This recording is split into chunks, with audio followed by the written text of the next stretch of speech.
আসসালামু আলাইকুম, সবাইকে আমাদের আজকের লাইভ ক্লাসে স্বাগত জানাচ্ছি। তো আজকে আমরা আসলে আপনাদের সাথে সামনে এসেছি মূলত খুব শীঘ্রই আপনাদের বাংলাদেশ ইসলামী ব্যাংকের পরীক্ষা অনুষ্ঠিত হবে। তো এই ইসলামী ব্যাংকের পরীক্ষার প্রস্তুতিটা যাতে আপনাদের ভালো হয় সেজন্য আমরা আজকের লাইভ ক্লাসের আয়োজন করেছি। আজকের টপিক হচ্ছে গণিত। তো সামনে যেহেতু পরীক্ষা, আমাকে একটু কমেন্টে জানাতে পারেন সাউন্ড ক্লিয়ারলি শুনতে পাচ্ছেন কিনা এবং কে কোথা থেকে যোগদান করেছেন। এটা বললে আমি বুঝতে পারবো যে আপনাদের কমেন্ট করতে প্রবলেম হচ্ছে না এবং সাউন্ডও ক্লিয়ার। এখন ফিরে আসি মূল কথায়। মূল আলোচনাটা হচ্ছে যেহেতু সামনেই পরীক্ষা ট্রেনি অফিসারের, এই কারণে আমরা বিগত দুইটা পরীক্ষার প্রশ্ন নিয়ে আমরা আজকের ক্লাসটা সাজিয়েছি যাতে গণিত অংশটা সম্পর্কে আমরা ক্লিয়ার একটা আইডিয়া পাই। তো 2024 সালে অনুষ্ঠিত ফিল্ড অফিসার পরীক্ষার প্রশ্ন থেকে আমরা কিছু গণিত প্রশ্ন নিয়েছি, পাশাপাশি 2019 সালে অনুষ্ঠিত প্রবেশনারি অফিসার সেখান থেকে আমরা কিছু গণিত নিয়ে আজকের কোশ্চেনটা সাজিয়েছি, আজকের ক্লাসটা সাজিয়েছি।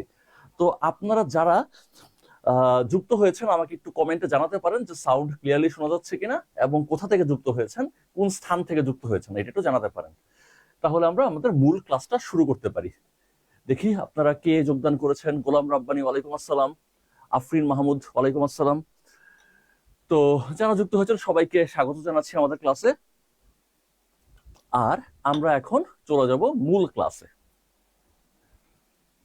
আমাদের আজকের টার্গেট হচ্ছে গণিত।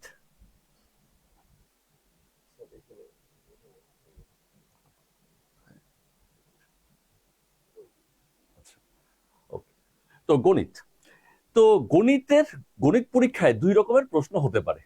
এক রকমের প্রশ্ন হচ্ছে বাংলায় হতে পারে, যেমনটা হয়েছে 2024 সালে অনুষ্ঠিত ফিল্ড অফিসারের পরীক্ষায়।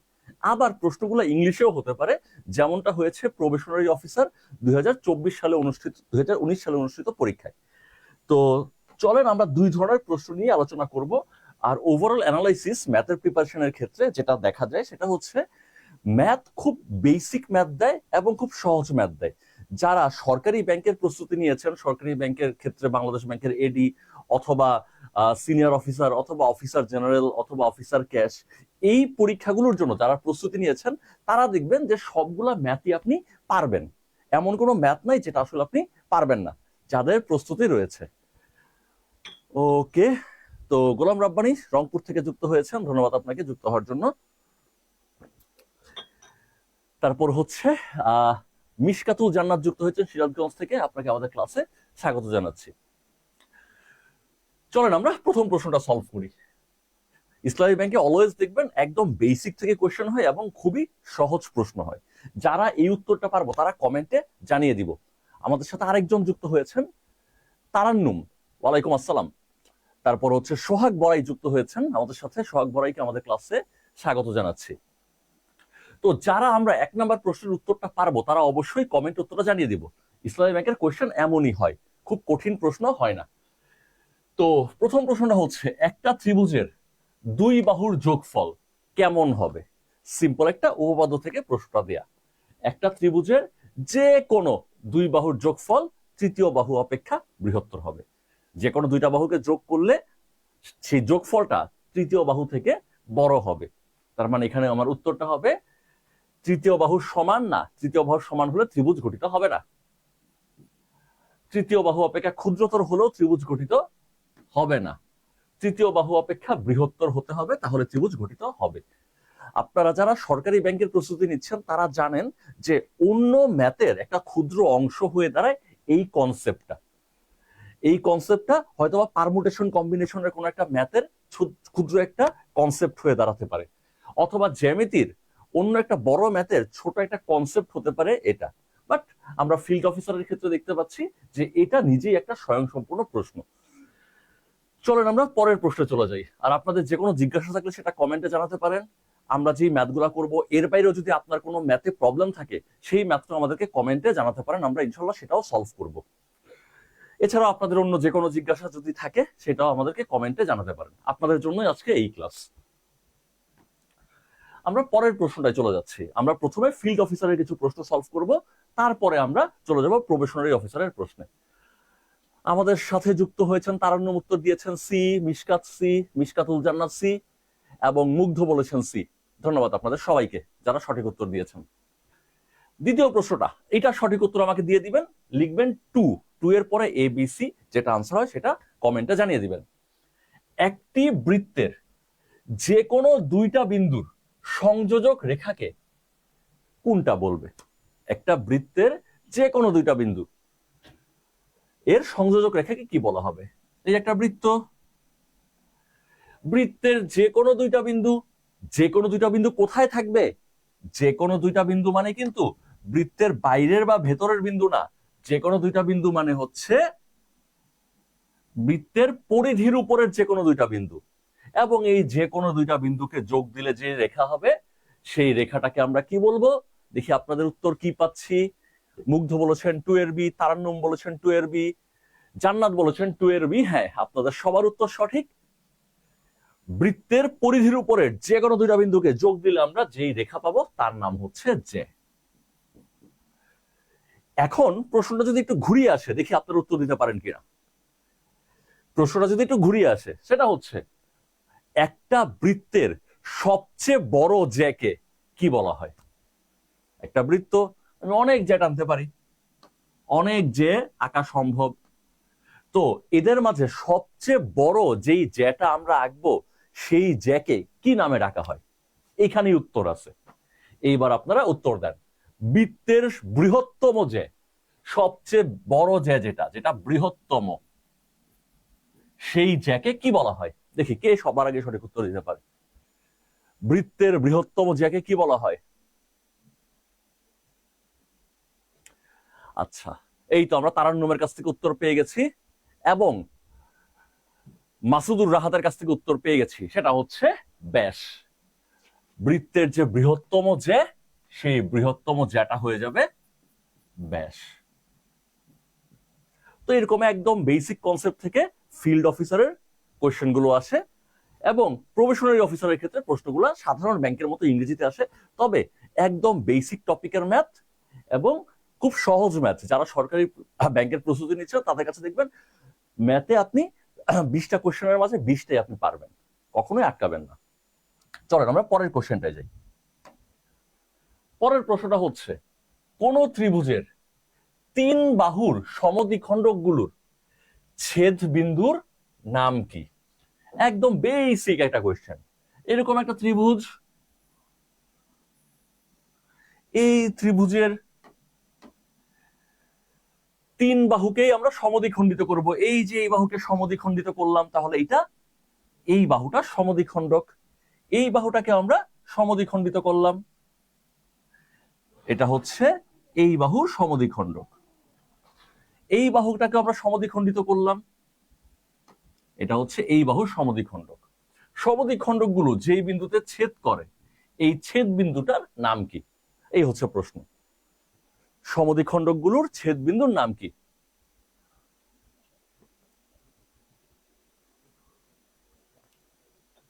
দেখি সবার আগে কি সঠিক উত্তর দিতে পারেন।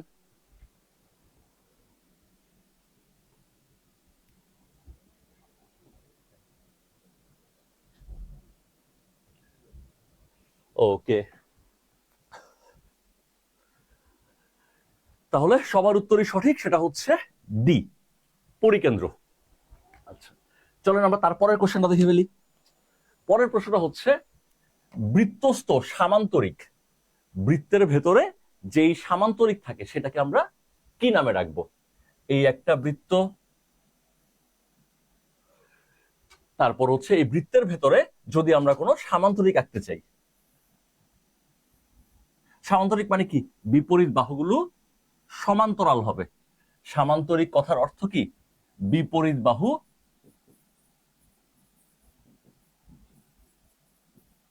সমান্তরাল এবং সমান। তাহলে সেটার চেহারা কার মতো হবে? দেখি কি অবস্থা। হ্যাঁ, তারান্নুমের কাছ থেকে উত্তর পেয়েছি 4, মাসুদের কাছ থেকে পেয়েছি 4, আফরিয়ার কাছ থেকে পেয়েছি 4। হ্যাঁ, ঘটনা সত্য। তার মানে সেটা হবে আয়তক্ষেত্র। তার মানে বৃত্তের ভেতরে আমরা যে সামান্তরিক পাবো সেই সামান্তরিক হয়ে যাবে আয়তক্ষেত্র। ভেতরে সামান্তরিকের বিপরীত বাহুগুলো সমান হবে এবং বিপরীত বাহুগুলো সমান হবে। কিন্তু এই ক্ষেত্রে ব্যাপার যেটা ঘটে যাবে সেটা হচ্ছে এই কোণটা এবং এই কোণটার যোগফল 180 ডিগ্রি হবে, এবং সামান্তরিকের সমান মেনটেন করতে গেলে প্রুফ আছে, প্রুফ আমাদের দরকার হবে না, সেটা অবশ্যই আয়তক্ষেত্রের আকার ধারণ করবে। তার মানে যারা আয়তক্ষেত্র তাকিয়েছেন সবার উত্তরই সঠিক। তারপরের প্রশ্ন হচ্ছে রম্বসের কয়টা কোণ সমকোণ? এটা আমরা সবাই জানি। আমরা এগুলো আসলে খুব দ্রুত শেষ করে ফেলি ফিল্ড অফিসার অংশটা, এরপর আমরা প্রবেশনারি অফিসারের কোশ্চেনে চলে যাব। প্রবেশনারি কোশ্চেনের অফিসারের কোশ্চেন দেখবেন যে কম্পারেটিভলি আমাদের সাধারণ ব্যাংকে, সরকারি ব্যাংকে যে কোশ্চেনগুলো হয় সেই কোশ্চেনগুলোর মতোই, তবে কম্পারেটিভলি সহজ কোশ্চেন হয়। বাংলাদেশ ব্যাংকের এডি বা অফিসারের মতো ততটা কোশ্চেন কঠিন হয় না। আচ্ছা, রাইট, সঠিক উত্তর কোনোটাই না। সামান্তরিকের কোনো কোণই সমকোণ না, সমকোণ হলে সেটা হয়ে যেত বর্গ। তারপরের প্রশ্ন হচ্ছে নিচের কোন এককটা সবচেয়ে বড়? মিটার, সেন্টিমিটার, হেক্টোমিটার, ডেকামিটার, এদের মধ্যে সবচেয়ে বড় কে? দেখি এটার উত্তর কে সবার আগে দিতে পারে। মিটারের চেয়ে সেন্টিমিটার ছোট। তারপরে হচ্ছে হেক্টোমিটার, ডেকামিটার, এদের মধ্যে কে বড়? দেখি সবার আগে কে উত্তর দিতে পারে। 5 নম্বরের সঠিক উত্তর সবার আগে কে দিতে পারে? Right, C, hectometre. সবচেয়ে বড় আমাদের সিকোয়েন্সে কিলো, তারপরেই হচ্ছে হেক্টো, তারপরে হচ্ছে ডেকা, তারপরে হচ্ছে মিটার, তারপরে হচ্ছে মিলি, এই সিকোয়েন্সের মাঝে। আচ্ছা, আমরা ডেসি সেন্টিকেও লিখে রাখি, ডেসি, সেন্টি, ফাইনালি হচ্ছে মিলি। তাহলে এখানে থাকা সবচেয়ে বড় হচ্ছে হেক্টোমিটার। এটা আমরা হোপফুলি সবাই পারবো। চলেন পরের প্রশ্নে চলে যাই। পরের প্রশ্নটা হচ্ছে একটা গুণ।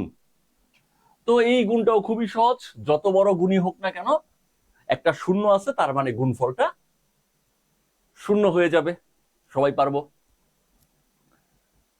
এর পরের প্রশ্ন হচ্ছে 125-এর 125% কত? 125 এর 125%, খুবই সহজ। এই 125 এর 125% মানে 1/100। এখন এখান থেকে হিসাব করলেই হয়ে যাবে। তাহলে আমরা যদি এখন হিসাব করি তাহলে পাবো হচ্ছে, যদি 25 দিয়ে কাটি তাহলে পাবো 4 25-এ 100, 25 দিয়ে কাটলে পাবো 5 25-এ 125। এরপর আমরা যদি এটাকে গুণ দিই, গুণ দিলে পেয়ে যাব 5 5 25-এর 5, হাতে হচ্ছে 2, 5 দুগুণে 10 আর 2 12, 5 একে 5 আর 1 6, 4। আমরা দেখতে পাচ্ছি ভগ্নাংশটাই দশমিকে আছে। তাহলে দশমিকে যদি আমরা চলে আসি, 4 একে 4, 22, 4 5 20, 2 4 6 24, 1, তার মানে 156-এর উপরে যেটা আছে সেটাই উত্তর, বাকিটুকু আমাদের করার দরকার হবে না। 156-এর উপরে যে অংশটা আছে সেটাই আমাদের সঠিক উত্তর।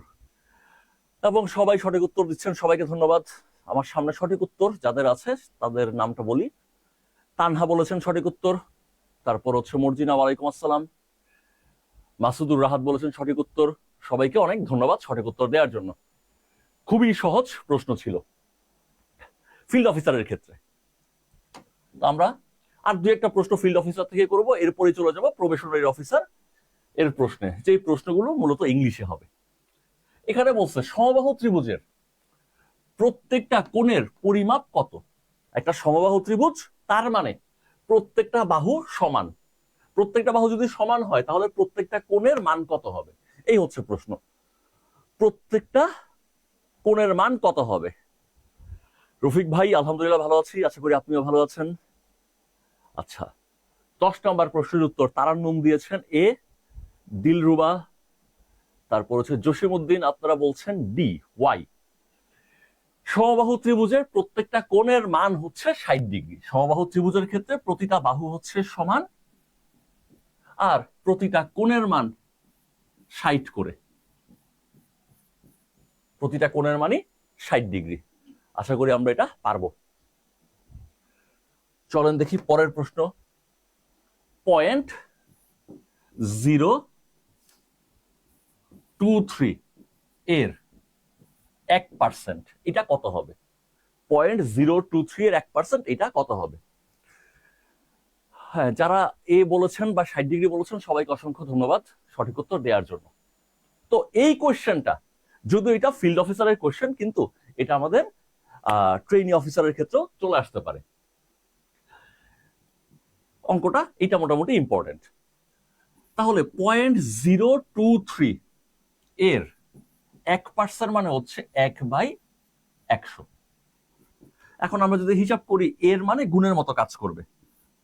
0.023 নিচে হচ্ছে 100। এখন এটা আমাদের সঠিক উত্তর, কোনো সন্দেহ নাই, কিন্তু অপশন থেকে অপশনের মতো করে সঠিক উত্তর আমাদের বের করতে হবে। অপশনের মতো করে বের করার অর্থ কি, আমার হরে কাউকে রাখা যাবে না, শুধু লব থাকবে এবং লবটা হবে দশমিকের। তার মানে নিচে যে 100 আছে এই 100 দূর করতে হবে। এখন নিচের 100 কিভাবে দূর করতে হয়, 100-র একের পরে 2টা শূন্য আছে, তার মানে আমাদের এই দশমিককে 2 ঘর বামে নিতে হবে। আমাদের কাজ হচ্ছে দশমিকটাকে 2 ঘর বামে নেওয়া।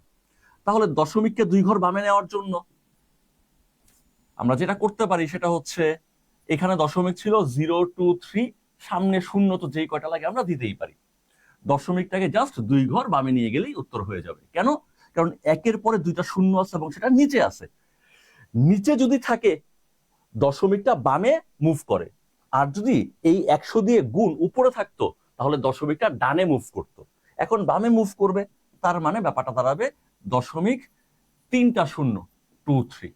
এটাই হচ্ছে আমাদের সঠিক উত্তর। তার মানে অপশন এ হচ্ছে সঠিক উত্তর।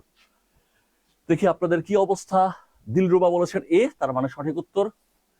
তারপর হচ্ছে মিলন বলেছেন সঠিক উত্তর, এবং বাকিদের কমেন্ট অবশ্য আমি দেখতে পাচ্ছি না, বাট অনেকেই কমেন্ট করেছেন। সবাইকে অসংখ্য ধন্যবাদ সঠিক উত্তর দিয়ে দেওয়ার জন্য। চলুন আমরা পরের কোশ্চেনটায় চলে যাই। পরের প্রশ্নটা হচ্ছে, দুইটি সন্নিহিত কোণের সমষ্টি 2 সমকোণ হলে একটিকে অপরটির কি বলা হয়? দুইটা সন্নিহিত কোণ হোক বা যে কোনো দুইটা কোণ হোক, তাদের সমষ্টি যদি 2 সমকোণ বা 180 ডিগ্রি হয়, তখন একজনকে অপরজনের সম্পূরক কোণ বলা হয়। আশা করি সবার উত্তর সঠিক হয়েছে। একজনকে অপরজনের সম্পূরক কোণ বলে যে কোনো দুইটা কোণ, তাদের যোগফল যদি 2 সমকোণ বা 180 ডিগ্রি হয়, তখন একজনকে অপরজনের সম্পূরক কোণ বলা হয়। আর যদি দুইজনের যোগফল 90 ডিগ্রি হয়, তখন একজনকে অপরজনের পূরক কোণ বলা হয়। ওকে, ধন্যবাদ সবাইকে। আমরা পরের প্রশ্নে চলে যাই। এটা হচ্ছে বৃত্তের বৃহত্তম জ্যা কি? এটার উত্তর সবাই দিয়ে দিয়েছেন। বৃত্তের বৃহত্তম জ্যাটাই হচ্ছে ব্যাস। আচ্ছা, এখন আমরা চলে এসেছি আমাদের সামনের যে পরীক্ষাটা, যেই পরীক্ষা আসলে এই প্যাটার্নের কোয়েশ্চেন হওয়ার কথা।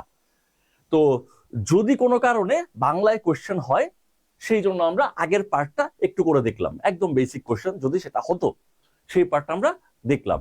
এখন সম্ভাব্য যেই প্যাটার্নে কোয়েশ্চেন হওয়ার সম্ভাবনা সবচেয়ে বেশি, আমরা এখন সেই পার্টটা দেখব। এবং যারা সরকারি ব্যাংকের প্রস্তুতি নিচ্ছেন, তারা দেখবেন যে আপনার যে প্রস্তুতি নেওয়া হয়ে গেছে অলরেডি, সেই প্রস্তুতি দিয়েই আপনি এই প্রশ্নগুলোর উত্তর দিতে পারবেন। খুব বেশি কঠিন প্রশ্ন না, কিন্তু বেসিকের প্রশ্ন। বেসিক যদি ভালো থাকে আমরা খুব সহজেই পারবো।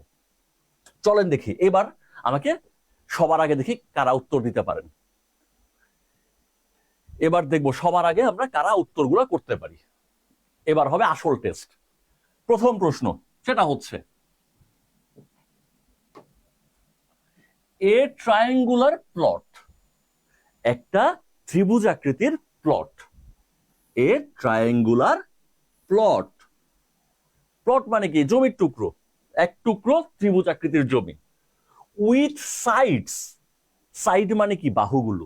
উইথ সাইডস 25 ফিট, 40 ফিট এবং 55 ফিট। তাহলে এরকম একটা ট্রায়াঙ্গুলার প্লট বা জমির টুকরো, যেটার সাইড গুলো হচ্ছে, একটা হলো 25 ফিট, আরেক সাইড হচ্ছে 40 ফিট, আরেক সাইড হচ্ছে 55 feet. Is to be surrounded, এই যে সাইড গুলো তো 25, 40 এবং 55 ফিট, এই সাইড গুলোকে আমরা সারাউন্ডেড করব, অর্থাৎ ঘিরে ফেলবো, বাই আ ফেন্স, একটা দেয়াল বা বেড়ার মাধ্যমে আমরা এটাকে সারাউন্ডিং করে ফেলবো।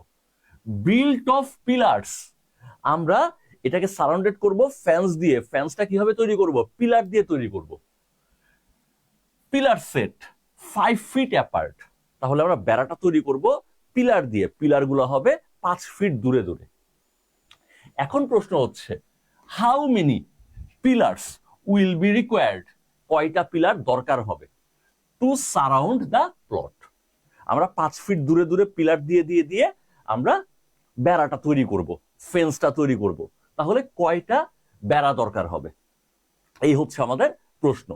এবং অনেকের কাছ থেকে আমরা উত্তর অলরেডি পেয়ে যাচ্ছি। যাদের কাছ থেকে উত্তর পেয়ে গেছি তাদের জন্য আমার আরেকটা প্রশ্ন আছে, সেটা হচ্ছে এই যে 25 ফিট, 40 ফিট বা 55 ফিট, এগুলো যদি এরকম একটা সারাউন্ডিং এরিয়া না হয়ে এরকম একটা রাস্তা হতো, এরকম একটা রাস্তা, রাস্তার এইটুকু হচ্ছে ধরেন 55 ফিট, রাস্তার এইটুকু হচ্ছে 25 ফিট, রাস্তার এইটুকু হচ্ছে এইরকম রাস্তা, রাস্তার এইটুকু হচ্ছে আর কত 40 ফিট। এই রাস্তাটাকে যদি আমরা রাস্তায় যদি পিলার দাঁড় করাতে চাই তাহলে কয়টা পিলার লাগবে? যারা পেরে গেছেন তাদের জন্য এরকম একটা রাস্তায় আমরা পিলার দিতে চাই, প্রতিটা পিলার দাঁড়াবে হচ্ছে 5 ফিট দূরে দূরে। তাহলে কয়টা পিলার দিতে হবে? যাদের উত্তর হয়ে গেছে শুধু তাদের জন্য। আর যারা আমরা এই ম্যাথটা করব তারা দেখি, আমার এইটুকুর দৈর্ঘ্য হচ্ছে 25 ফিট, এইটুকুর দৈর্ঘ্য হচ্ছে 40 ফিট, এইটুকুর দৈর্ঘ্য হচ্ছে 55 ফিট। তার মানে এখানে টোটাল দৈর্ঘ্য আছে হচ্ছে 40, 25 আর 55। এটার যোগফল হচ্ছে 120। তাহলে টোটাল 120 ফিট হচ্ছে আমার বর্ডার। এই বর্ডারটা যদি আমরা পিলার দিতে চাই 5 ফিট দূরে দূরে, তাহলে পিলারের সংখ্যা হবে টোটাল আমাকে 120 ফিট কাভার করতে হবে। আর প্রতিটা পিলারের দূরত্ব হচ্ছে 5 ফিট করে, তাই 120কে 5 দিয়ে ভাগ দিয়ে দিব। 120কে 5 দিয়ে ভাগ দিলে চলে আসে হচ্ছে 24। তার মানে আমাদের 24টা পিলার লাগবে। তাহলে কোনো সারাউন্ডেড এরিয়া যদি হয়, কোনো এরিয়া যদি এরকম সারাউন্ডেড হয়, তখন তার পরিসীমাটাকে ভাগ দিব কতটুকু দূরে দূরে পিলার রাখতেছি, 2 পিলারের মধ্যবর্তী দূরত্ব দিয়ে ভাগ দিব টোটাল পরিসীমাটাকে, যদি এটা আবদ্ধ ক্ষেত্র হয়। আর যদি এটা আবদ্ধ ক্ষেত্র না হয় সেটার ক্ষেত্রে আমরা দেখি কে কি বলেছেন। দিলরুবা মায়া বলেছেন 23, তারপরে হচ্ছে 25। ওকে, তাহলে আমরা 23 আর 25-এর মাঝে আছি এবং উত্তর 23 আর 25-এর মাঝেই আছে। সেই ক্ষেত্রে আমরা যেটা করব সেটা হচ্ছে, আমরা যদি এখান থেকে পিলারটা দেওয়া শুরু করি, অর্থাৎ একদম ভেরি বিগিনিংয়েই একটা পিলার বসবে, এরপরে 5 ফিট দূরে দূরে পিলার বসবে, এটা হচ্ছে আইডিয়াল সিনারিও। সেই ক্ষেত্রে হবে এই যোগফলটার সাথে এই ভাগফলটার সাথে 1 যোগ করে দিব, তখন আমাদের উত্তর হবে 25। আর যদি ব্যাপারটা এরকম হয় 23 উত্তরটাও একদম অযৌক্তিক না, 25 অপশনে না থাকলে আমরা 23 দিব, সেই ক্ষেত্রে প্রথমেই পিলার বসাবো না, না বসিয়ে 5 ফিট দূর থেকে পিলার বসানো শুরু করব। সেই ক্ষেত্রে প্রথমে পিলার না বসিয়ে 5 ফিট দূর থেকে পিলার বসানো শুরু করব, তখন উত্তরটা 23 হবে। বাট সেটা আমাদের জন্য আইডিয়াল উত্তর না। আমাদের আইডিয়াল উত্তর হচ্ছে শুরুতে একটা পিলার বসাবো, তারপরে পিলারগুলো বসতে থাকবে, মানে 0 পজিশনে একটা পিলার বসবে। তাহলে যদি আমাকে আবদ্ধ ক্ষেত্র বলে, তখন আমি পরিসীমাকে 2 পিলারের মাঝখানের দূরত্ব দিয়ে ভাগ দিয়ে দিব, আনসার শেষ। আর যদি ক্ষেত্রটা আবদ্ধ না হয়, ক্ষেত্রটা যদি এরকম উন্মুক্ত হয়, এখানে আমাকে পিলার বসাইতে হবে, তখন আমি এই টোটাল দৈর্ঘ্যটাকে ভাগ দিব 2 পিলারের মধ্যবর্তী দূরত্ব দিয়ে, সেই ভাগফলের সাথে আমরা 1 যোগ দিয়ে দিব, সেটা হবে আমাদের সঠিক উত্তর। দেখেন আপনারা ক্লিয়ারলি ব্যাপারটা বুঝতে পারছেন কিনা? হ্যাঁ, সামিয়ার উত্তর সঠিক হয়েছে, জাহিদের উত্তর সঠিক হয়েছে, যারা দিয়েছেন সবার উত্তরই সঠিক হয়েছে। তাহলে যদি আমরা এই ম্যাথ থেকে সামারি ড্র করি, যদি আমাকে কোনো আবদ্ধ ক্ষেত্র দিয়ে বলে যে কয়টা পিলার লাগবে, তখন আমি আবদ্ধ ক্ষেত্রের পরিসীমা বের করব, পরিসীমাটাকে 2 পিলারের মধ্যবর্তী দূরত্ব দিয়ে ভাগ দিয়ে দিব, সেটাই আমার আনসার। আর যদি ক্ষেত্রটা আবদ্ধ না হয়, ক্ষেত্রটা যদি উন্মুক্ত হয়, তখন টোটাল দৈর্ঘ্যকে ভাগ দিব 2 পিলারের মাঝখানের দূরত্ব দিয়ে, তারপর 1 যোগ দিয়ে দিব, সঠিক উত্তর হয়ে যাবে। ওকে, সো হোপফুলি সবার কাছেই ব্যাপারটা ক্লিয়ার। যদি ক্লিয়ার হয় তাহলে আমরা পরের ম্যাথে চলে যাই, আর ক্লিয়ার না হলে কিন্তু অবশ্যই জানাবেন কোথায় প্রবলেম, সেটা অবশ্যই জানাতে হবে। ম্যাথটা কিন্তু ভালো ম্যাথ ছিল। ওকে, অনেকের কাছ থেকে উত্তর পেয়েছি।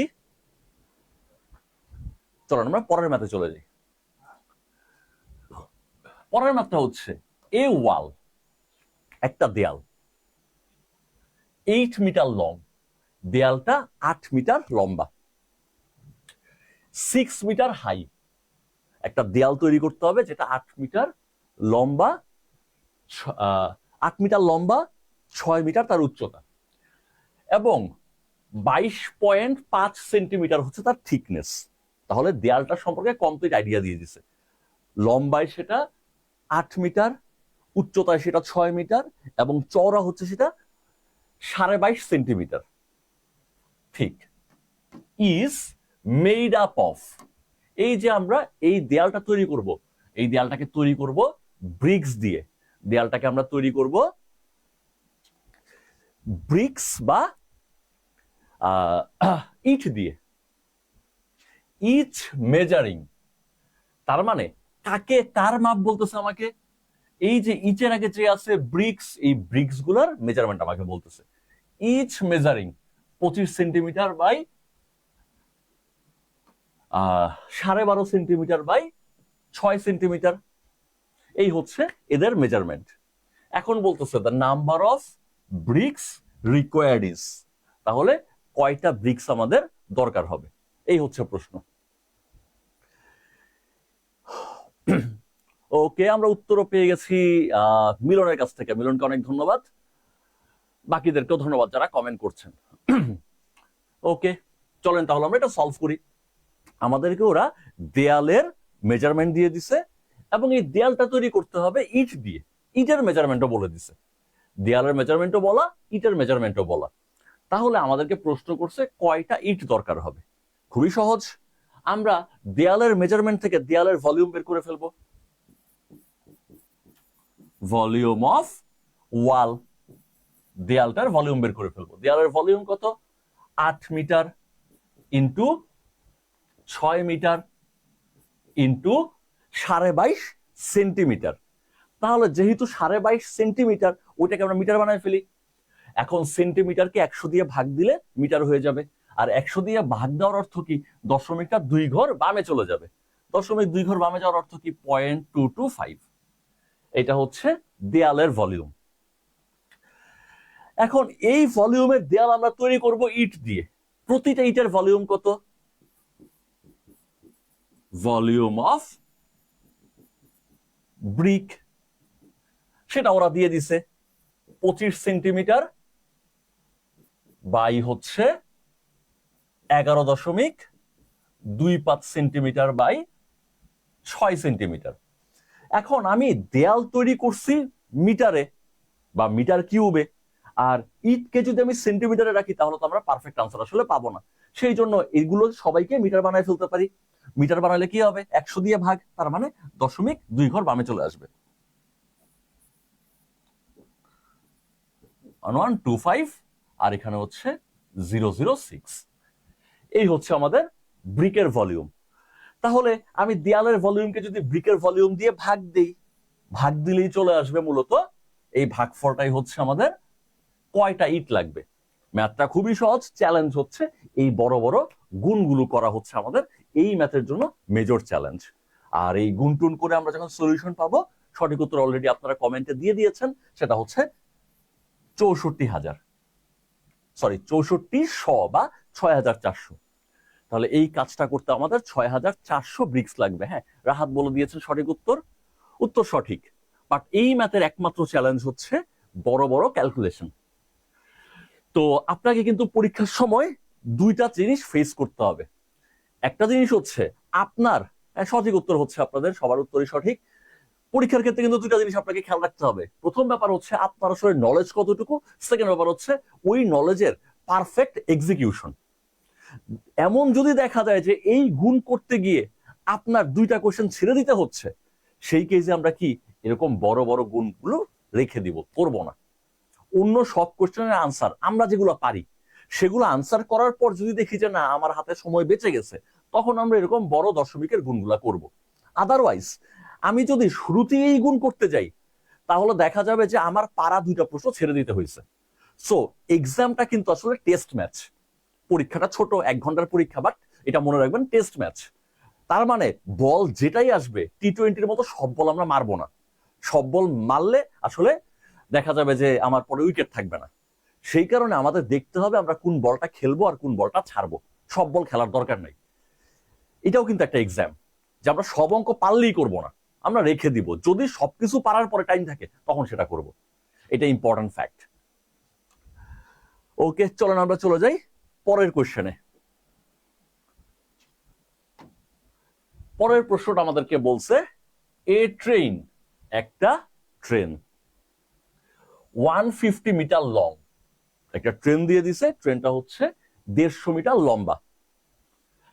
Find running at a speed of 60 kilometre per hour. 150 metre লম্বা ট্রেন, কিন্তু 150 মিটার লম্বা ট্রেন কিন্তু সেটা হচ্ছে 60 মিটার পার আওয়ার স্পিডে চলে। And takes 30 second to cross a bridge. তাহলে এই স্পিডে চলে এবং সে 30 সেকেন্ড একটা ব্রিজ ক্রস করে। আর প্রশ্ন হচ্ছে what is the length of the bridge? ব্রিজের লেন্থটা কত?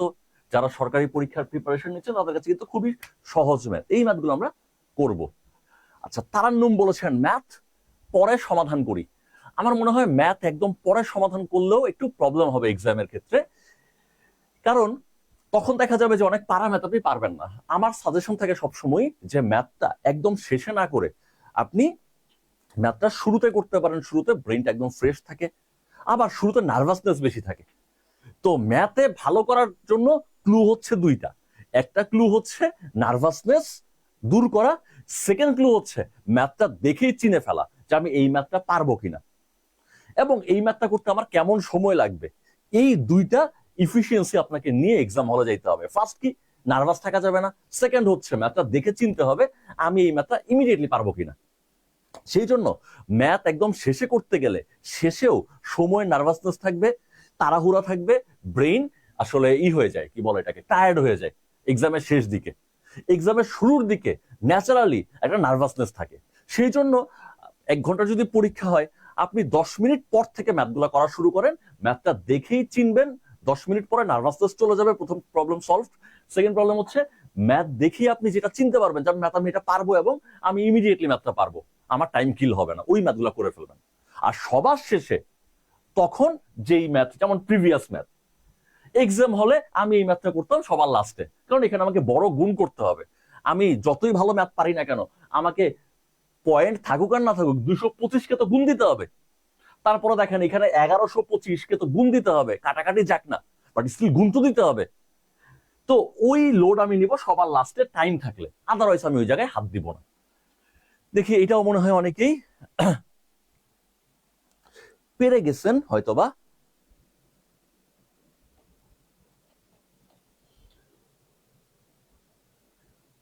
ওকে, তো ম্যাথটা খুবই সহজ ম্যাথ ছিল। আমাদেরকে বলছে ট্রেনের লেন্থ। ট্রেনের লেন্থ হচ্ছে লেন্থ অফ ট্রেন, এটা বলে দিচ্ছে 125 মিটার। এরপরে বলে দিচ্ছে ট্রেনের স্পিড। ট্রেনের স্পিডটা হচ্ছে 60 কিলোমিটার পার আওয়ার। এরপর বলছে ট্রেনটা ব্রিজকে ক্রস করছে কত টাইমে? ট্রেনটা ব্রিজকে ক্রস করছে হচ্ছে 30 সেকেন্ডে। এখন প্রশ্ন হচ্ছে ব্রিজের লেন্থ কত? এখন ট্রেন যদি ব্রিজকে ক্রস করতে চায় তখন ট্রেনকে নিজের দৈর্ঘ্য অতিক্রম করতে হবে, ব্রিজের লেন্থ অতিক্রম করতে হবে। যেমন এই একটা ট্রেন, এটা আর এটা মনে করেন ব্রিজ। এখন এই ট্রেনের যদি এই ব্রিজকে অতিক্রম করতে হয়, তাহলে দেখেন এটা যখন এই পজিশনে থাকবে তখন ট্রেনের মাথাটা জাস্ট ব্রিজটাকে ক্রস করলো। এরপরে যখন ট্রেন নিজের ফুল বডি ক্রস করবে তখন কিন্তু ব্রিজটাকে কমপ্লিটলি ক্রস করা হলো, শুধু মাথা ক্রস করে নাই, কমপ্লিটলি ক্রস করছে। বা এটা দিয়ে যদি দেখাই, দেখা যাচ্ছে কিনা জানি না আমি। দেখেন ট্রেনের মাথা যখন ব্রিজকে টাচ করতেছে তখন ট্রেন অতিক্রম করা শুরু হলো।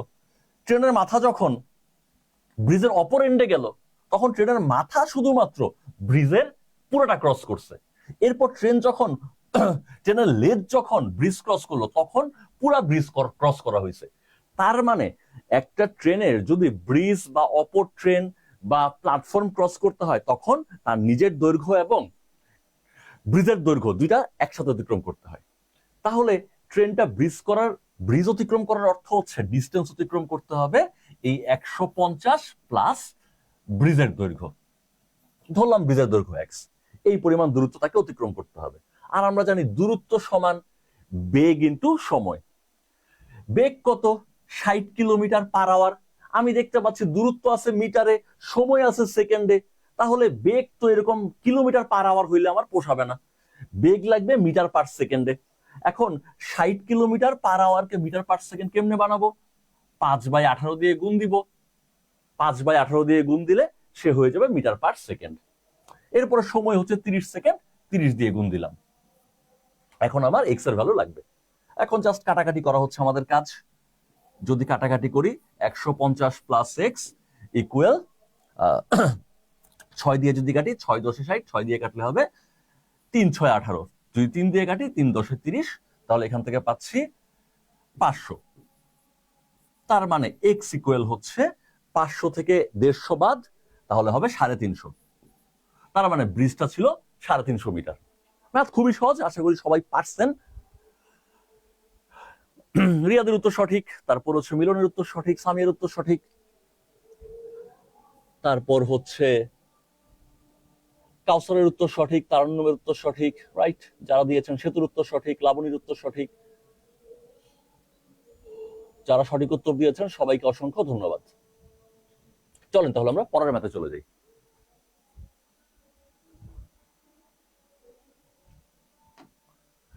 পরের ম্যাথ আমাদের কি বলতেছে? দি অ্যাভারেজ গড় এইজ অফ 12 চিলড্রেন। তাহলে অ্যাভারেজ এইজ 12টা চিলড্রেনের ইজ 15 ইয়ার্স।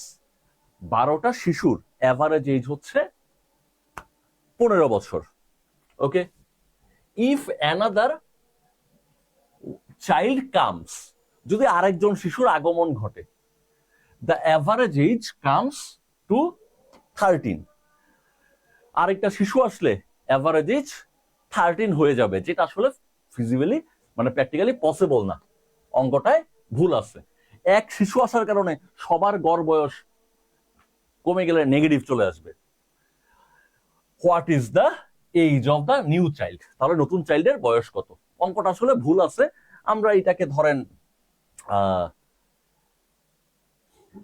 আমরা এক্স চিন্তা করি।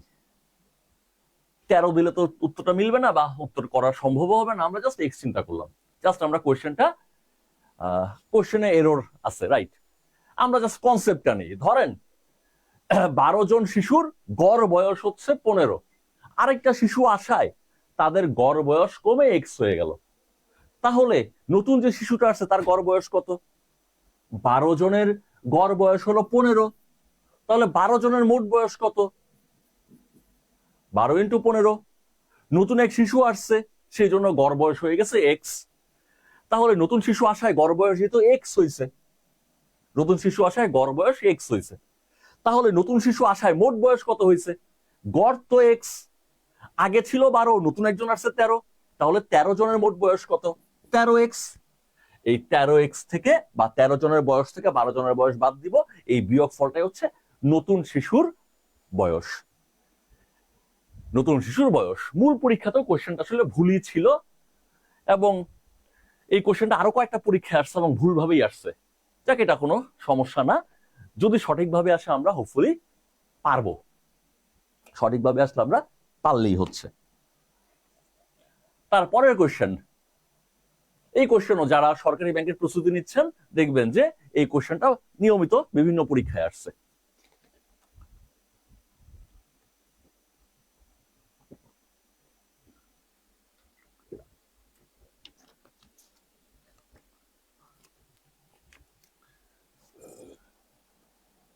ওকে, এখানে কি বলছে আমাদের?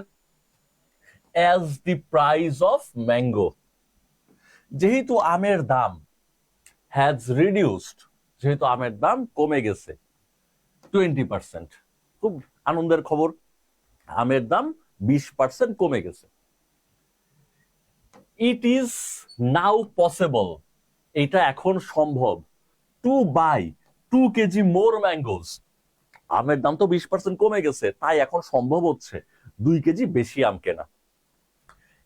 টাকা 12 টাকায় এখন 2 কেজি বেশি আম কেনা যায়। 12 টাকায় এখন 2 কেজি বেশি আম কেনা যায়। এখন প্রশ্ন হচ্ছে, what is the correct price of 50 mangoes? তাহলে 15টা ম্যাঙ্গোর বর্তমানে দাম কত? আমের দাম 20% কমে গেছে, সেই কারণে দুইটা বেশি আম কেনা সম্ভব। আম দুইটা বেশি কেনা সম্ভব। কিভাবে কেনা সম্ভব? 12 টাকায়। আর প্রশ্ন হচ্ছে 50টা আমের বর্তমানে দাম কত? এই হচ্ছে কোয়েশ্চেন। ওকে, তাহলে আমরা যদি সলভ করতে যাই, আমরা দেখতে পাচ্ছি 12 টাকায় 2টা আম বেশি পাওয়া যায়।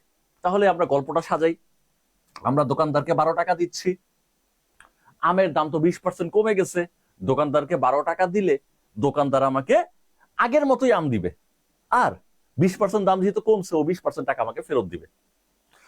যদি আমি বেশি আম নিতে না চাই, আমি আমের দাম 20% কমে গেছে, আমি দোকানদারকে আগেও 12 টাকা দিয়ে কয়েকটা আম নিয়ে আসতাম, এখনো দোকানদারকে 12 টাকাই দিচ্ছি, ও আমাকে কয়েকটা আম মানে আগের মতোই আম দিবে, প্লাস দাম তো 20% কমছে, 20% টাকা আমাকে ফেরত দিবে।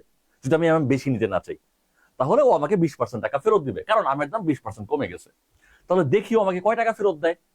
ও আমাকে ফেরত দিবে 20%। 12 টাকা দিলাম, আগের মতোই যদি আম দেয়, ও আমাকে 20% টাকা ফেরত দিবে। তাহলে দেখি কয় টাকা ফেরত পাই আমি। 20/100 ইন্টু 12, কাটাকাটি করলে আমরা পাচ্ছি 5/20=100, তার মানে 12/5। এত টাকা আমাকে ফেরত দেওয়ার কথা। কিন্তু টাকা আমাকে ফেরত না দিয়ে ও আমাকে বলছে, তুমি ভাই 2টা আম বেশি নিয়ে যাও। ও আমাকে 20% টাকা ফেরত দেয় নাই, না দিয়ে বলছে তুমি 2টা আম বেশি নিয়ে যাও। তার মানে ও 2টা আমি আমাকে কেন বেশি নিতে বললো? ও তো বলতে পারতো তুমি একটা আম নিয়ে যাও, এক্সট্রা টাকা ফেরত দিব না, একটা আম নিয়ে যাও। ও তো আমাকে বলতে পারতো টাকা দিব না, তুমি 3টা আম নিয়ে যাও। ও কিন্তু একটা বা 3টা বলে নাই, ও বলছে ভাই তোমাকে টাকা ফেরত দিব না, তুমি 2টা আম এক্সট্রা নিয়ে যাও। তার মানে এই যে যেই টাকা ফেরত দেওয়ার কথা, এই টাকাতেই 2টা আম পাওয়া যায়, সেই জন্য আমাকে 2টা আমের কথা বলছে। তার মানে আমরা দেখতে পাচ্ছি বর্তমানে বর্তমানে 2টা আমের দামই এই 12/5 টাকা। 2টা আমের দাম যদি 12/5 হয়, তাহলে একটা আমের দাম আরো কম হবে, 12/5 কম হবে মানে 2টা নিচে চলে গেল। তাহলে 50টা আমের দাম আরো বেশি হবে। বেশি হবে মানে 12/5 ইন্টু 2 ইন্টু 50। দেখি 50টা আমের দাম কত হয়। 5 দুগুণা 10, 5 5 12 60। তাহলে 50টা আমের দাম বর্তমানে 60 টাকা। এই হচ্ছে আমাদের সঠিক উত্তর। রাইট, সঠিক উত্তর আমরা পেয়ে গেছি। সেতু সঠিক উত্তর দিয়েছেন, সাবরিনা সঠিক উত্তর দিয়েছেন, তারপর হচ্ছে মিলন সঠিক উত্তর দিয়েছেন। যারা সঠিক উত্তর দিচ্ছেন সবাইকে অসংখ্য ধন্যবাদ। খুবই সহজ ম্যাথ ছিল। যারা সরকারি ব্যাংকের প্রস্তুতি নিচ্ছি, তারা কিন্তু আমরা এই ম্যাথগুলো নিয়মিতই করে থাকি, এবং এগুলো আসলে সহজ ম্যাথেরই অংশ। সেখানে আরো কঠিন ম্যাথ আমাদের পরীক্ষায় ফেস করতে হয়। চলেন দেখি পরের কোয়েশ্চেন, এটা কি বলে আমাদেরকে। ইন আ রো, একটা সারিতে, অফ ট্রিজ, সারিটা কিসের সারি? গাছের সারি। In a rho of trees, a tree is 7th from the left. তাহলে এই সারিতে একটা গাছ হচ্ছে 7th, কোত্থেকে? বাম দিক থেকে সে 7th, and 14th from the right. তাহলে আমরা যদি বাম দিক থেকে হিসাব করি, এরকম করতে করতে সে 7th, সেই আবার ডান দিক থেকে যদি আমরা হিসাব করি, সেই হচ্ছে 14th, সেই হচ্ছে 14th। এখন প্রশ্ন হচ্ছে, how many trees are there in a row? তাহলে ওই রোটাতে মোট কয়টা গাছ ছিল? এই দিক থেকে যদি কাউন্ট করি সে 7th, এদিক থেকে যদি কাউন্ট করি সে হচ্ছে 14তম, তাহলে এখানে মোট কয়টা গাছ আছে? তার মানে এটা আসলে পিওর ম্যাথ না, এটা হচ্ছে মেন্টাল অ্যাবিলিটি। দেখি কে আমাকে দ্রুত মেন্টাল অ্যাবিলিটির ম্যাথটা বলতে পারে। আমরা সবার আগে সম্ভবত উত্তর পেয়ে গেছি, সবার আগে পেয়েছি কাউসারের কাছ থেকে এবং তারপরেই লাবণীর কাছ থেকে। যারা উত্তর দিয়েছেন সবাইকে অসংখ্য ধন্যবাদ। হ্যাঁ, আমরা লিন্তার কাছ থেকে উত্তর পেয়েছি, আরমানের কাছ থেকে উত্তর পেয়েছি। ঘটনা সত্য, এদিক থেকে যেহেতু আমরা গুনতেছি তার মানে এই পাশ থেকে 7টা গাছ আছে, সে 7ম। এই পাশ থেকে যেহেতু আমি গুনতেছি তাহলে এই পাশ থেকে আসলে 14টা গাছ আছে, তার মানে সে 14তম। এখন দেখেন 7ম যে 14তম সেই, তাহলে আমি ওকে 2বার কাউন্ট করছি, 7ম হিসাবে একবার কাউন্ট করছি, উল্টা সাইড থেকে 14তম হিসাবে আরেকবার কাউন্ট করছি। ও যেহেতু ডাবল কাউন্টেড এই জন্য 1 বাদ দিয়ে দিলাম। তার মানে টোটাল গাছ আছে 20টা। এই পাশ থেকে 7ম, ওই পাশ থেকে 14তম, তাকে 2বার হিসাব করছি, তাই একবার বাদ। রাইট, সাবরিনা সঠিক উত্তর, সামিয়া সঠিক উত্তর, হাইড্রোক্লোরিক অ্যাসিড সঠিক উত্তর। চলেন তাহলে আমরা পরের প্রশ্নটা দেখে ফেলি। এটা ছিল আমাদের মেন্টাল অ্যাবিলিটি বা অ্যানালাইটিক্যাল অ্যাবিলিটির ম্যাথ। এর পরের কোশ্চেন আমাদের বলছে পি ওয়ার্কস, পি কাজ করে twice as fast as Q. P কাজ করে দ্বিগুণ গতিতে। কার দ্বিগুণ গতিতে? কিউ এর দ্বিগুণ গতিতে।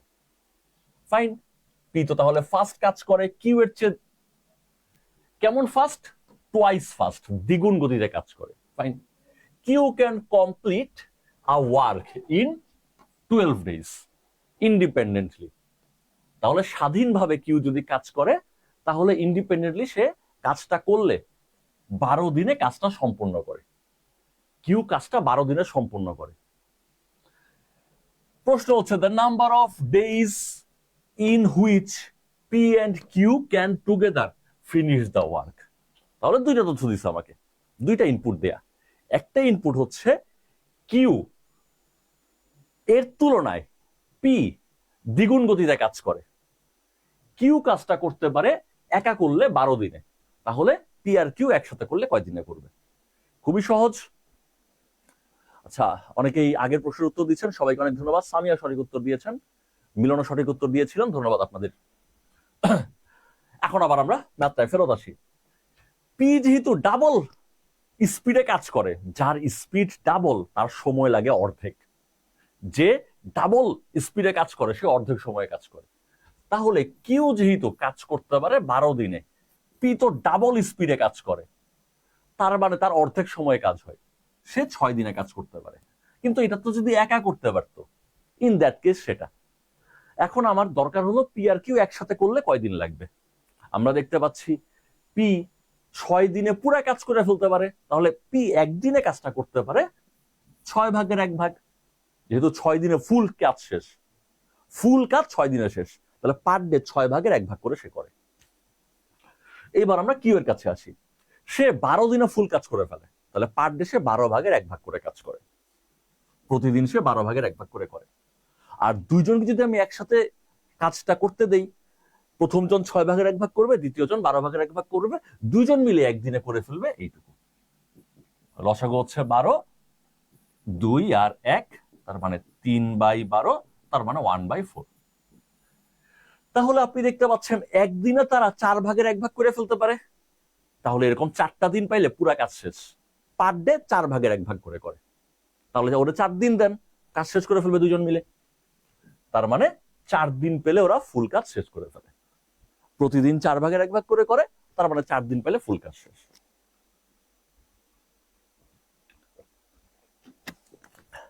সঠিক উত্তর সবাই দিচ্ছেন। সাবরিনার উত্তর সঠিক, রাহাতের উত্তর সঠিক, জুয়ের উত্তর সঠিক। তারপর দেখি আর কি কে সঠিক উত্তর দিয়েছেন। লামিয়ার উত্তর সঠিক, রাহাতের উত্তর সঠিক, কাউসারের উত্তর সঠিক, সেতুর উত্তর সঠিক, মরিয়মের উত্তর সঠিক,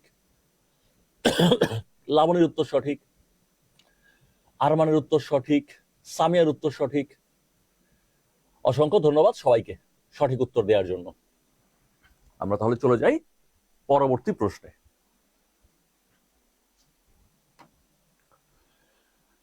পরবর্তী প্রশ্ন হচ্ছে, a husband and wife have 6 married সান।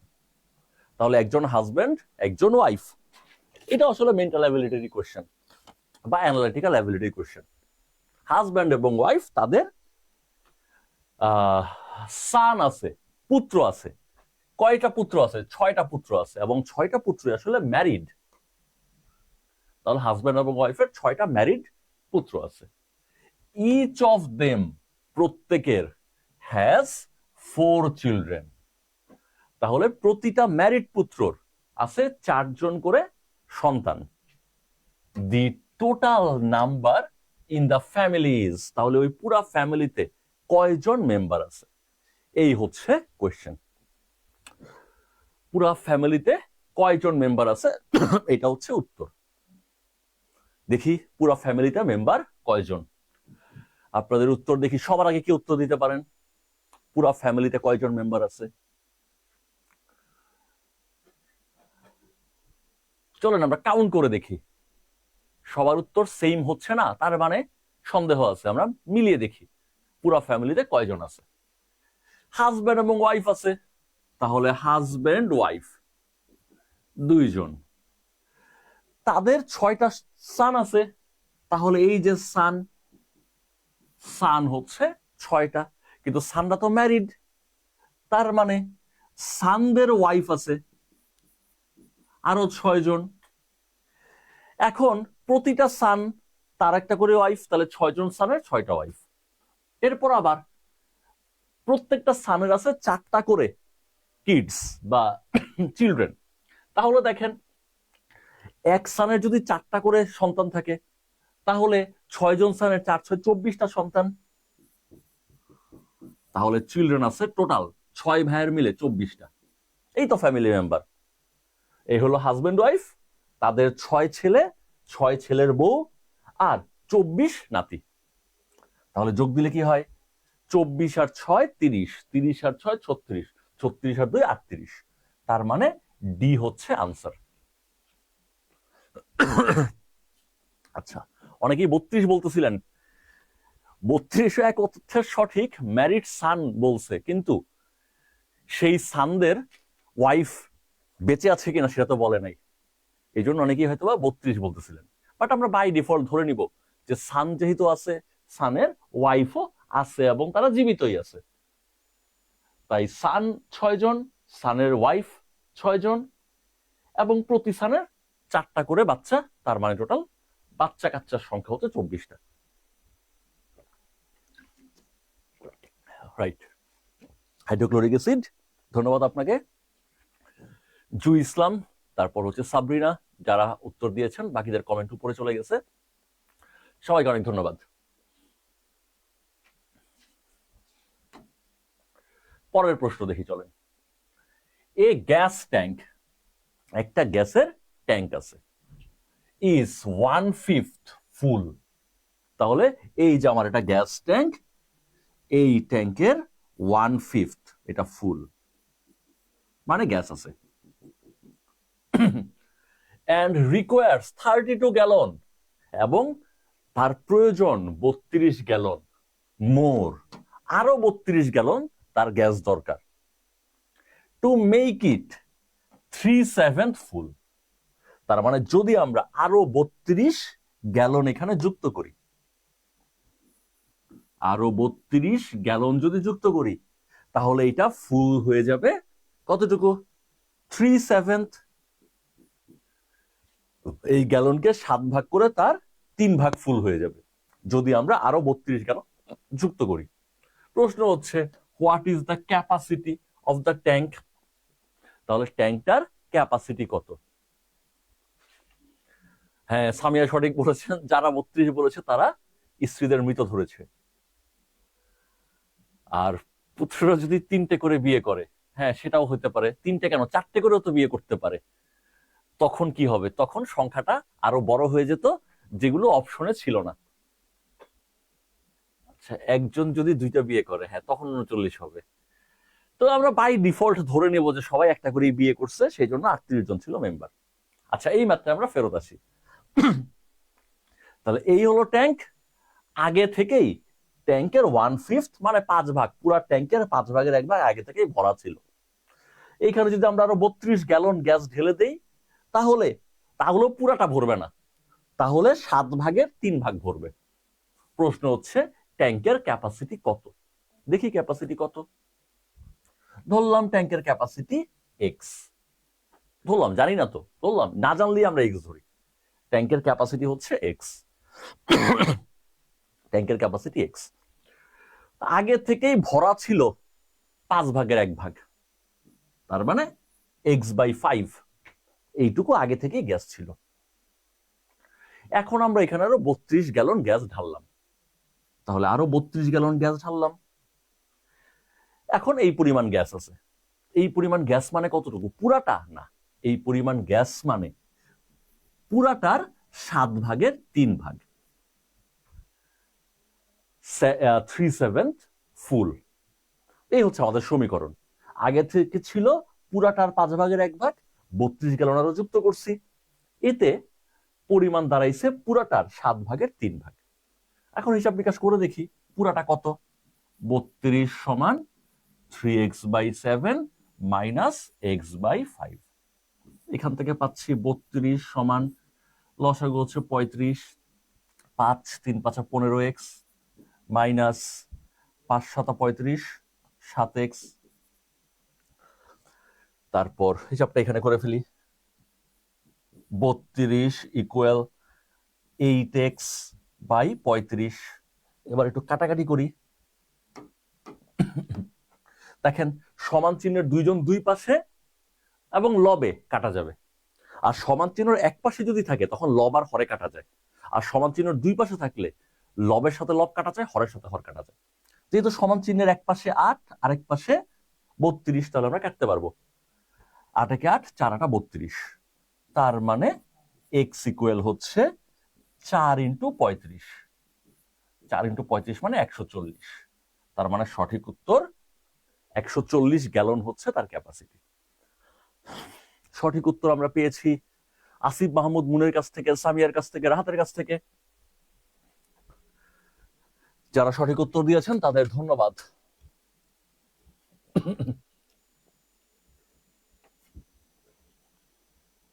এরপরে হচ্ছে সাবরিনা সঠিক উত্তর দিয়েছেন, ফাইন। যারা সঠিক উত্তর দিয়েছেন, রিয়াদ সঠিক উত্তর দিয়েছিলেন, লাবণী সঠিক উত্তর দিয়েছিলেন,